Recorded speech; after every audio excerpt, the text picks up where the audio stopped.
Hello everyone, welcome to a online solution. इस video में history का most important objective question discuss करने वाले हैं, जो कि आपका क्लास नंबर 1 है, यानी कि हिस्ट्री का objective question MCQ for board exam. ये इसका क्लास नंबर 1 है।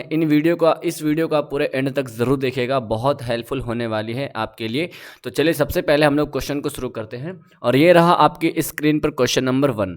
क्वेश्चन नंबर 1 देखिएगा, इसको मिस मत कीजिएगा, ठीक है। क्वेश्चन हो सके तो कॉपी में नोट कीजिएगा, और इसका PDF कहाँ मिलेगा, कैसे मिलेगा, ये मैं आपको ज़रूर बताऊंगा, ठीक है। तो क्वेश्चन नंबर 1 कहता है, हड़प्पा सभ्यता में कहाँ से सती कपड़े के साक्ष्य मिले हैं। हड़प्पा सभ्यता में कहाँ से सती कपड़े के साक्ष्य मिले हैं, तो इसका राइट आंसर होगा मोहनजोदड़ो से, ठीक है।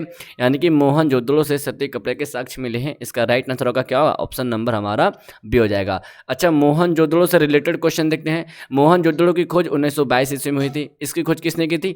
इसकी खोज की थी राखल दास बनर्जी ने, ठीक है। और राखल दास बनर्जी ने। अच्छा, ये मोहनजोदड़ो किस नदी के किनारे है? तो ये है सिंधु नदी के किनारे, ठीक है। तो ये 3 क्वेश्चन इससे बन गया। ये सारा क्वेश्चन कभी कभी पूछता है। उसके बाद देखते हैं क्वेश्चन 2। मोहनजोदड़ो का उत्खनन किसने किया था? मोहनजोदड़ो का उत्खनन किसने किया था? तो इसका करेक्ट आंसर क्या होगा? ऑप्शन हमारा हो जाएगा सी, राखल दास बनर्जी। देखो बताता हूँ मैं आपको, मोहनजोदड़ो की खोज किसने की, तो राखल दास बनर्जी होगा। और ये अगर यहाँ पे उत्खनन पूछ रहा ना, तो बुक में एक बार देखना, ये RD बनर्जी भी हो सकता है, लेकिन अगर यहाँ पे उत्खनन पूछ रहा है, ठीक है, यानी कि उत्खनन करने वाला, देखो इसका आंसर सी होगा। और अगर राखल दास बनर्जी की जगह पे अगर RD बनर्जी रहे तो वो मारना, ठीक है। चलिए अगला क्वेश्चन देखते हैं। क्वेश्चन नंबर 3 कहता है, हड़प्पा सभ्यता का आकार कैसा था? ऑप्शन ए त्रिभुजाकार, द्विभुजाकार, चतुर्भुजाकार, इनमें से कोई नहीं। हड़प्पा सभ्यता का आकार था त्रिभुजाकार। इसका करेक्ट आंसर क्या होगा? ए ऑप्शन राइट होगा। इसके बाद क्वेश्चन 4, मोहनजोदड़ो किस नदी के किनारे बसा हुआ है? मोहनजोदड़ो, अभी मैं आपको बताया हूँ, मोहनजोदड़ो सिंधु नदी के किनारे बसा हुआ है। इसका करेक्ट आंसर क्या होगा? इसका राइट आंसर होगा हमारा ऑप्शन डी। इनकी खोज 1922 ईस्वी में हुई थी, और खोज करने वाला कौन है? राखल दास बनर्जी, याद रखिएगा, ठीक है। अगला क्वेश्चन देखते हैं, लोथल किस राज्य में अवस्थित है? लोथल, अच्छा लोथल पहले देखते हैं। यहाँ पर ऑप्शन कहता है महाराष्ट्र, केरल, गुजरात, राजस्थान। लोथल किस राज्य में? तो लोथल जो है ये गुजरात के राज्य में स्थित है, यानी कि इस क्वेश्चन का करेक्ट आंसर क्या होगा? सी ऑप्शन राइट होगा। ओके, गुजरात की राजधानी गांधीनगर। अब मैं आपसे बता, ये क्लियर हो गया ना। अब मैं आपको अगर बोलूँगा कि लोथल किस नदी के किनारे है, तो ये है रावी नदी के किनारे स्थित है, याद रखना, ठीक है। लोथल गुजरात में स्थित है, और ये रावी नदी के किनारे है, और ये पाकिस्तान में। ओके, अगला क्वेश्चन देखते हैं। क्वेश्चन 6, कालीबंगा किस राज्य में अवस्थित है? कालीबंगा किस राज्य में अवस्थित है? Option A Punjab, Haryana, Rajasthan, Gujarat. कालीबंगा जो है ये है राजस्थान में स्थित है। इस क्वेश्चन का सी ऑप्शन हमारा राइट होगा। इसके बाद क्वेश्चन 7, सिंधु सभ्यता में बंदरगाह के साक्ष्य कहाँ से मिले हैं? बंदरगाह, सिंधु सभ्यता की जब उत्खनन खुदवाई की गई थी, तो उसमें एक बंदरगाह का साक्ष्य मिला था। ये कहाँ से मिला था? तो ये मिला था जी हमारा लोथल। यानी इस क्वेश्चन का हमारा क्या होगा? ऑप्शन हमारा ए हो जाएगा, 7 का ए ऑप्शन राइट। अगला क्वेश्चन 8, सिंधु सभ्यता में नृत्यरत कांसे की नर्तकी कहाँ से मिली है? ये कांसे की नर्तकी सिंधु सभ्यता में कहाँ से मिली है, ठीक है। ऑप्शन मोहनजोदड़ो, हड़प्पा, कोटडीजी, राखीगढ़। इसका राइट आंसर हमारा ऑप्शन हो जाएगा ए, ये मिली थी मोहनजोदड़ो से। इसका ए ऑप्शन हमारा राइट होगा। इसके बाद नेक्स्ट क्वेश्चन, भारत का प्राचीनतम ज्ञात अभिलेख कौन सा है? ये चारों अभिलेख है। प्राचीनतम ज्ञात अभिलेख, ऑप्शन ए सारनाथ अभिलेख, गिरनार अभिलेख, मथुरा अभिलेख, और वोग्ज कोई अभिलेख, ठीक है। तो प्राचीनतम ज्ञात अभिलेख है हमारा डी ऑप्शन राइट होगा, वोग्ज कोई अभिलेख। इसका करेक्ट आंसर क्या होगा? डी ऑप्शन हमारा राइट होगा। इनके बाद देखते हैं क्वेश्चन 10, मेगास्थनीज किसको राजदूत था? सॉरी, किसकी होना चाहिए ना, किसकी राजदूत था? मेगास्थनीज ये जो था, ये किसकी राजदूत था? तो ऑप्शन देखिए यहाँ पर, सिकंदर, फिलिप, सेल्यूकस, इनमें से कोई नहीं। तो इसका सी ऑप्शन राइट होगा, ये सेल्यूकस का राजदूत था। इसका करेक्ट आंसर किसका है ना, किसका या किसकी, तो इसका हमारा ऑप्शन सी हो जाएगा राइट। ओके, अब मैं आपको एक क्वेश्चन देता हूँ जो कि आपका होमवर्क है। देखते हैं कौन कौन इस क्वेश्चन का आंसर देता है। एक बुक है जो बहुत ही फेमस है जिसका नाम है इंडिका, और इनके राइटर कौन है ये आप मुझे कमेंट बॉक्स में ज़रूर बताएंगे। इंडिका पुस्तक के लिखने वाले कौन हैं। इससे पहले नेक्स्ट क्वेश्चन बढ़ने से पहले आप अगर वीडियो को लाइक नहीं किए तो लाइक कीजिए, और हाँ सब्सक्राइब कर लीजिए ताकि हर वीडियो के नोटिफिकेशन समय पर मिलते रहे। Like and subscribe and share please यार। चलो अगला क्वेश्चन देखते हैं, क्वेश्चन नंबर 11। क्वेश्चन 11 कहता है भारत में सर्वप्रथम किस शासक द्वारा अभिलेख जारी किया गया था। यानी कि सबसे पहले अभिलेख भारत में किस शासक के द्वारा किया गया था। सबसे पहला जो है हमारा अशोक के द्वारा किया गया था। इस क्वेश्चन का हमारा करेक्ट आंसर क्या होगा, ऑप्शन बी हमारा करेक्ट आंसर होगा। याद रखिएगा सबसे पहले जो है अभिलेख की शुरुआत या सबसे पहले अभिलेख जारी किया था अशोक ने। अगला क्वेश्चन देखिए, क्वेश्चन 12। चंद्रगुप्त मौर्य का पुत्र, इसका बेटा कौन था, है ना, पुत्र कौन था। ऑप्शन देखिए, अशोक, बिंबिसार, बिंदुसार, विक्रमादित्य। चंद्रगुप्त का जो बेटा था, पुत्र था, ये था हमारा जी बिंदुसार। इसका करेक्ट आंसर क्या होगा, सी ऑप्शन राइट होगा। चंद्रगुप्त का पुत्र कौन था, बिंदुसार था। ये सारा क्वेश्चन आपके हिस्ट्री के अंदर से पूछ सकता है क्योंकि ये बुक हिस्ट्री चैप्टर है तो आपको अच्छे से बारीकी से याद करना पड़ेगा, ठीक है। क्वेश्चन 13 कहता है अशोक के पिता का नाम क्या था। अशोक के पिता का नाम क्या था। सबसे पहले अशोक के बारे में बहुत इंपॉर्टेंट याद रखना है। अशोक हिस्ट्री में अशोक के बारे में बहुत ज़्यादा क्वेश्चन पूछता है। कलिंग युद्ध हुआ था जो कि आपको पता होगा 261 BC में, अशोक के द्वारा ही होता, अशोक ही किया था, ठीक है। अशोक के बारे में जो कि कहा जाता है कि 99 भाइयों को मार के वो अपनी गद्दी को हथियाया था, ठीक है। और भी मैं अभी जो क्वेश्चन पढ़े थे हम लोग अशोक के बारे में, है ना, अशोक के बारे में सबसे पहले अभिलेख जारी किया था अशोक ने किया था, ठीक है। तो आपको याद रखना पड़ेगा। अब जैसे देखते हैं कि अशोक के फादर यानी कि पिता का नाम क्या था, तो यहाँ पर 13 का करेक्ट आंसर क्या होगा, बी ऑप्शन बिंदुसार, ठीक है। मतलब आप कुछ लॉजिक देख रहे हो इसमें, क्या है इसमें जो है ये क्वेश्चन देखो, 1 मिनट। चंद्रगुप्त मौर्य का पुत्र कौन था, बिंदुसार था, ठीक है। और बिंदुसार का बेटा हो गया कौन, बिंदुसार का बेटा हो गया अशोक। मतलब कि चंद्रगुप्त का बेटा हो गया बिंदुसार, अब बिंदुसार का बेटा हो गया अशोक, और अशोक हो गया किसका, ये अशोक का दादा कौन है, चंद्रगुप्त मौर्य। बस ऐसे करके याद रखना, ठीक है। चलिए उसके बाद क्वेश्चन नंबर बढ़ते हैं 14। क्वेश्चन 14 कैसा है, क्वेश्चन 14 कहता है किस शासक को 99 भाइयों की हत्या के कारण झंडाशोक भी कहा जाता है। मतलब कि कौन ऐसा शासक है जो कि 99 भाइयों की हत्या कर दे, ठीक है। और हत्या करने वाले को क्या कहा जाता है, झंडाशोक। और ये किया था अशोक ने 99 भाइयों की हत्या करके अपनी गद्दी को हत्याया था, और उससे हम कहते हैं झंडाशोक कहा जाता है। अशोक को झंडाशोक कहा जाता है। इनका करेक्ट आंसर क्या होगा, ए ऑप्शन राइट होगा। इनके बाद क्वेश्चन नंबर 15 देखते हैं। कलिंग युद्ध का वर्णन किस अभिलेख में किया गया है। कलिंग युद्ध का वर्णन ये किस अभिलेख में किया गया है, 13वें अभिलेख में कलिंग युद्ध के बारे में दिया गया है। इस क्वेश्चन का हमारा डी ऑप्शन राइट होगा। इसके बाद क्वेश्चन 16 देखते हैं। चीनी यात्री फाहियान किसके शासन काल में भारत आया था। चीनी यात्री फाहियान किसके शासन काल में भारत आया था। ऑप्शन हमारा अशोक, कनिष्क, विक्रमादित्य और चंद्रगुप्त मौर्य। तो ये आया था विक्रमादित्य के काल में आया था, इसी के समय में आया था चीनी यात्री फाहियान। इसका करेक्ट आंसर क्या होगा, ऑप्शन हमारा हो जाएगा सी। ओके क्लियर है। कहीं कहीं क्वेश्चन क्या पूछता है ना कि चीनी यात्री सबसे पहले भारत आने वाले चीनी यात्री कौन था। तो ये मतलब क्वेश्चन घुमा के भी पूछता है, सबसे पहले भारत आने वाले चीनी यात्री कौन था, फाहियान था।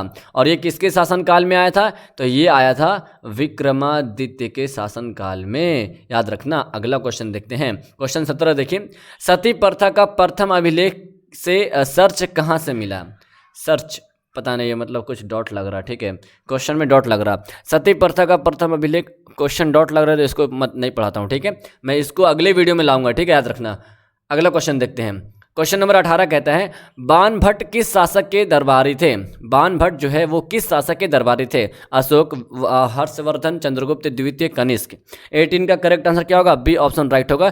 चंद्रगुप्त द्वितीय के दरबारी थे कौन, बाण भट्ट। इसका करेक्ट आंसर क्या होगा, बी ऑप्शन हमारा राइट आंसर होगा। इसके बाद 19 नंबर सवाल। गुप्त संवत किसने और कब शुरू किया था। गुप्त संवत किसने और कब शुरू किया गया था, तो ये क्या था हमारा, इसका करेक्ट आंसर होगा 20 का हमारा ऑप्शन सी, है ना। बी नहीं, सॉरी ये नहीं होगा, ये होगा डी ऑप्शन। चंद्रगुप्त प्रथम ने गुप्त संवत की शुरुआत की थी, ठीक है, याद रखिएगा। तो यहाँ पर हमारा क्या होगा, ऑप्शन नंबर हमारा बी हो जाएगा, ठीक है। किसने किया था और कब कब तो नहीं लिखे ऑप्शन में, लेकिन किसने किया था ये याद रखना, चंद्रगुप्त द्वितीय ने किया था। फिर से बोलूँगा, अगर आप वीडियो को लाइक नहीं किए लाइक कीजिए, चैनल को सब्सक्राइब करना ना भूले। इसके बाद आगे बढ़ते हैं हम लोग। पंचतंत्र की रचना किसने की थी? पंचतंत्र की रचना किसने की थी? ऑप्शन चाणक्य, आर्यभट्ट, विष्णु शर्मा, वानभट्ट। इसका करेक्ट आंसर होगा 20 का ऑप्शन सी, विष्णु भट्ट ने जो है पंचतंत्र की रचना की थी। इसका करेक्ट आंसर होगा सी ऑप्शन। अगला क्वेश्चन 21 नंबर सवाल कहता है, नालंदा विश्वविद्यालय का संस्थापक शासक कौन था? यानी कि नालंदा विश्वविद्यालय के स्थापना करने वाला संस्थापक कौन था? ऑप्शन अशोक, समुद्रगुप्त, स्कंदगुप्त, कुमारगुप्त। तो इसका करेक्ट आंसर होगा 21 का ऑप्शन डी, कुमारगुप्त था। ठीक है, तो इसका डी ऑप्शन हमारा राइट आंसर होगा। अगला क्वेश्चन देखते हैं 22 नंबर सवाल, भारतीय इतिहास का स्वर्ण काल, ठीक है, भारतीय इतिहास का स्वर्ण काल गोल्डन एज कहा जाता है, मतलब तो गोल्डन एज गुप्त काल को स्वर्ण काल कहा जाता है भारतीय इतिहास का। ए ऑप्शन हमारा राइट आंसर होगा। अगला क्वेश्चन, रामायण की रचना किसने की थी? रामायण के लिखने वाले कौन है? वाल्मीकि, मनु, वेदव्यास, चाणक्य। तो इसका करेक्ट आंसर होगा हमारा ऑप्शन ए, रामायण के लिखने वाले कौन है? वाल्मीकि है। अगला क्वेश्चन, गांडवी क्या था? गांडवी क्या था जी? तो ऑप्शन देखिए, अर्जुन का शाखा, अर्जुन का तलवार, अर्जुन का धनुष, अर्जुन का पुत्र। ठीक है, तो देखो गांडवी जो था ये था अर्जुन का धनुष, उसको नाम दिया गया गांडवी, तो अर्जुन का धनुष का नाम है। इसका सी ऑप्शन हमारा राइट आंसर होगा। इसके बाद आगे देखते हैं 25 नंबर सवाल, अभिमन्यु के पिता का नाम क्या था? अभिमन्यु के पिता का नाम क्या था? 25 का अभिमन्यु के पिता का नाम अर्जुन था। इसका डी ऑप्शन हमारा राइट होगा। अगला क्वेश्चन 26 नंबर सवाल कहता है, पांडवों के नए राज्य की राजधानी कहाँ थी?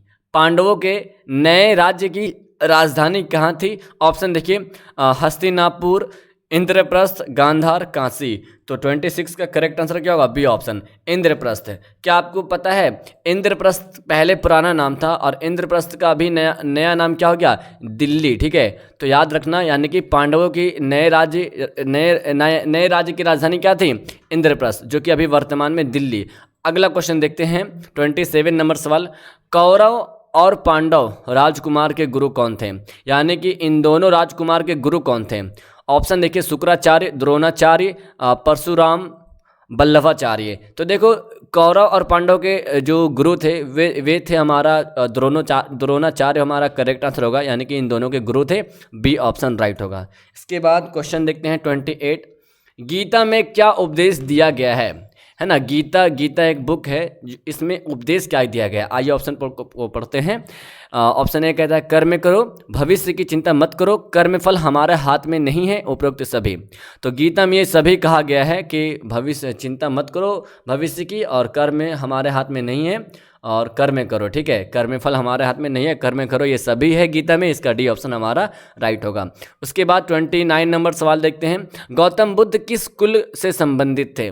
गौतम बुद्ध किस कुल से संबंधित थे? तो यहाँ पर 29 का बी ऑप्शन राइट होगा, यात्रिक से संबंधित थे। ठीक है, यात्रिक से संबंधित थे। फिर से बोलूँगा, जितने भी लोग वीडियो को लाइक नहीं गए फटाफट लाइक कीजिए, सब्सक्राइब कीजिए चैनल को। इसके बाद और भी वीडियो आएगी, आप टेंशन ना लें। ठीक है, अगला क्वेश्चन देखते हैं, प्राचीनतम वेद कौन सा है जी? सबसे इन चारों ऑप्शन में से ऋग्वेद, सामवेद, अथर्ववेद, यजुर्वेद, ये चारों वेद है। इन चारों ऑप्शन में से प्राचीनतम वेद हमारा हो जाएगा ऋग्वेद। इसका हमारा ए ऑप्शन राइट होगा। अब देखो इस वेद से और भी क्वेश्चन मैं दिया हूं, तो देखो क्या कहता है अगला क्वेश्चन कहता है, किस वेद में जादू टोना एवं इलाज का वर्णन है? सबसे पहले प्राचीनतम वेद हम कहेंगे ऋग्वेद को, और जिसमें जादू टोना एवं इलाज का वर्णन रहेगा उसको हम कहेंगे अथर्ववेद। इसका हमारा सी ऑप्शन राइट होगा। और जिसमें म्यूजिक वगैरह होता है, संगीत वगैरह, उसको हम कहते हैं सामवेद। अगला क्वेश्चन को देखते हैं 32 नंबर सवाल, वैदिक समाज कैसा था? पितृ प्रधान, मातृ प्रधान, पत्नी प्रधान, इनमें से कोई नहीं। तो ठीक है, वैदिक समाज कैसा था? ये था जी हमारा पितृ प्रधान, है ना? तो इसका हमारा ऑप्शन राइट हो जाएगा। ठीक है, अगला क्वेश्चन 33 नंबर सवाल कहता है, सर्वप्रथम वर्ण व्यवस्था की जानकारी कहाँ से मिलती है? सर्वप्रथम वर्ण व्यवस्था की जानकारी कहाँ से मिलती है? तो 33 का हमारा ए ऑप्शन राइट होगा। पुरुष सूक्त से मिलती है, इसका जो हमारा राइट आंसर होगा ए ऑप्शन करेक्ट आंसर होगा। इसके बाद देखते हैं 24 नंबर सवाल। ऋग्वेद में मंडलों की संख्या कितनी है? ऋग्वेद में मंडलों की संख्या टोटल 8, 10, 11, 13। तो इसमें जो करेक्ट आंसर होगा हमारा 34 का ऑप्शन हो जाएगा बी, ये है 10। ऋग्वेद में मंडलों की संख्या 10 है, इसका करेक्ट आंसर बी हो जाएगा। अगला क्वेश्चन देखते हैं 35 नंबर सवाल। अकबर द्वारा भूरा जश्व व्यवस्था में कौन सा व्यवस्था चलाया? अकबर के द्वारा कौन सा व्यवस्था भूरा जश्व व्यवस्था में चलाया गया था? तो यहाँ पर हमारा हो जाएगा डी ऑप्शन राइट, यानी कि भूरा जश्व व्यवस्था में 10 साला व्यवस्था चलाया गया था। किसके द्वारा? अकबर के द्वारा। डी ऑप्शन राइट होगा। इसके बाद 36 नंबर सवाल देखिए। 36 नंबर सवाल कहता है हमारा, तंबाकू भारत में तंबाकू की खेती सबसे पहले किसने शुरू की थी? यानी कि भारत में तंबाकू की खेती की शुरुआत किसने की थी? तो ऑप्शन देखिए, अंग्रेज, डच, पुर्तगाल, फ्रांसीसी। ये चारों लगातार भारत में आए थे और भारत में आने के बाद इनमें से जो है पुर्तगाल जो है तंबाकू की खेती की शुरुआत की थी। इसका सी ऑप्शन हमारा राइट हो जाएगा। अगला क्वेश्चन देखते हैं। अगला क्वेश्चन कहता है, हुमायूं नामा किसने लिखी थी? हुमायूं नामा एक पुस्तक है जिसको लिखने वाले कौन है? गुलबदन बेगम। देखो, हुमायूं का सिस्टर हो गया गुलबदन और हुमायूं नामा को लिखने वाला गुलबदन बेगम। इसका बी ऑप्शन हमारा राइट हो जाएगा। इसके बाद देखते हैं 38 नंबर सवाल। तंबाकू का सेवन सबसे पहले यानी कि सर्वप्रथम किस मुगल शासक ने किया? देखो, तंबाकू के पेड़ लगाने वाला कौन है? पुर्तगाल है। लेकिन यहाँ पूछ रहा कि तंबाकू का सेवन हाँ, मतलब पुर्तगाल जिस वक्त आया था उस वक्त मुगल वंश का शासक था, ठीक है। तो तंबाकू का सेवन करने वाला सबसे पहला व्यक्ति था अकबर। इसका हमारा ए ऑप्शन राइट होगा। और इसी के अपोजिट क्वेश्चन है कि किस मुगल बादशाह ने तंबाकू पर प्रतिबंध लगाया था, ठीक है। तो शुरू करने वाला कौन था, यानी कि इसका सेवन करने वाला कौन था? इसका सेवन करने वाला है अकबर। और इनको जो प्रतिबंध करने वाला जो है यानी कि इस पर बैन लगाने वाला है तो ये है जहांगीर, यानी कि इसने लगाया था। इसका सी ऑप्शन राइट होगा, याद रखिएगा, ठीक है। जहांगीर यानी कि सेवन किया था अकबर ने और इसको प्रतिबंध लगा दिया इस पर जहांगीर ने। अगला क्वेश्चन देखिए, कुतुब मीनार का निर्माण किसके शासन काल में हुआ था? किसके काल में पूर्ण हुआ था, यानी कि पूरा कंप्लीट हुआ था कुतुब मीनार का निर्माण किसके काल में? तो ये हुआ था इल्तुतमिश के काल में, ठीक है। इसका बी ऑप्शन हमारा राइट आंसर होगा, ठीक है। अच्छा देखो, कुतुब मीनार का निर्माण करने वाला है कुतुबुद्दीन ऐबक, ठीक है, कुतुबुद्दीन ऐबक। अब देखो, ये कुतुब मीनार का ये साइज है, ठीक है। कुतुब मीनार में 5 मंजिला है, 2, 3, 4 और 5, ठीक है। तो कुतुबुद्दीन ऐबक ने जब कुतुब मीनार का निर्माण किया था, जब है ना निर्माण किया था, तो 3 मंजिला तक बनाया था। उसके बाद उसकी जो है मृत्यु हो गई थी। तो इनका जो दामाद है, कहते हैं इल्तुतमिश, इनका चेला था, तो इन्हीं ने यही जो है पूरा कंप्लीट करवाया था, ठीक है। तो हमारा बी ऑप्शन राइट हो जाएगा। अब यहाँ पे क्वेश्चन हो गया समाप्त। अब यहाँ पे आप बताएंगे कि वीडियो आपको कैसी लगी। अगर पसंद आई तो वीडियो को लाइक, शेयर, सब्सक्राइब ज़रूर कीजिएगा। और साथ में अगर इसका PDF लेना चाहते हैं तो नीचे कमेंट में आप एक ग्रुप में जुड़ जाओ, टेलीग्राम डाउनलोड करो, ठीक है। टेलीग्राम एप्लीकेशन डाउनलोड करने के बाद उसमें सर्च कीजिएगा AA ऑनलाइन सॉल्यूशन, यहाँ पे लिखिएगा क्लास 12th, ठीक है। क्लास 12th लिखिएगा ना तो ग्रुप आ जाएगा, उसमें ज्वाइन कीजिएगा तो ये PDF उसमें डाल दिया जाएगा। और नहीं तो इससे पहले और भी PDF डाला गया है, उसको पढ़िएगा ध्यान से, ठीक है। ये भी डाल दिया जाएगा। तो मैं मिलता हूँ आपसे नेक्स्ट वीडियो में। That's all, bye.